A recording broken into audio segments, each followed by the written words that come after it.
ಇವರು ಕಷ್ಟಪಟ್ಟು ಬಿಲ್ಡ್ ಮಾಡಿದ ಇವರ ಇನ್ಸ್ಟಾಗ್ರಾಮ್ ಫೀಡ್ ಅನ್ನು ನಂಗೆ ತೋರಿಸ್ತಿದ್ರು. ಹೊಸ ಬೆಳಕು. ಅದಾದ್ಮೇಲೆ ಊಟ ಮಾಡಿದೆ.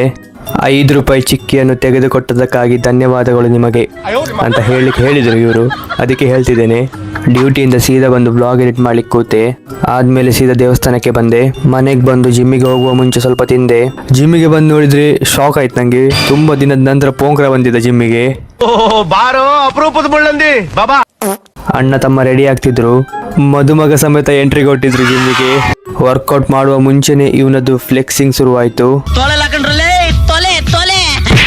ನನ್ನದು ಇವತ್ತು ಫುಲ್ ಡೇ. ಹಾಗೆ ನಾನು ಬ್ಯಾಕ್, ಬೈಸೆಪ್ಸ್ ಮತ್ತೆ ಟ್ರ್ಯಾಪ್ಸ್ ಟ್ರೈನ್ ಮಾಡಿದೆ.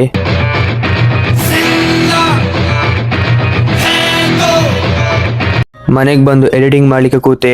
ನನ್ನ ಎಲ್ಲ ಎಡಿಟಿಂಗ್ ಆ್ಯಪ್ಸ್ ಕ್ರ್ಯಾಶ್ ಆಗಲಿಕ್ಕೆ ಶುರುವಾಯಿತು. ಎಂತ ಮಾಡಬೇಕಂತ ಗೊತ್ತಾಗಲಿಲ್ಲ. ಕನ್ಸಿಸ್ಟೆನ್ಸಿ ಬ್ರೇಕ್ ಆಗ್ತದಾ ಅಂತ ಅನ್ಕೊಂಡೆ. ಅದೇ ಬೆಚ್ಚದಲ್ಲಿ ಸ್ವಲ್ಪ ಊಟ ಮಾಡಿದೆ.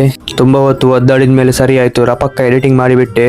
ಗೈಸ್, ವಿಡಿಯೋ ಇಲ್ಲೇ ಎಂಡ್ ಮಾಡ್ತಿದ್ದೇನೆ. ವಿಡಿಯೋ ಇಷ್ಟ ಆದರೆ ಲೈಕ್, ಶೇರ್, ಸಪೋರ್ಟ್.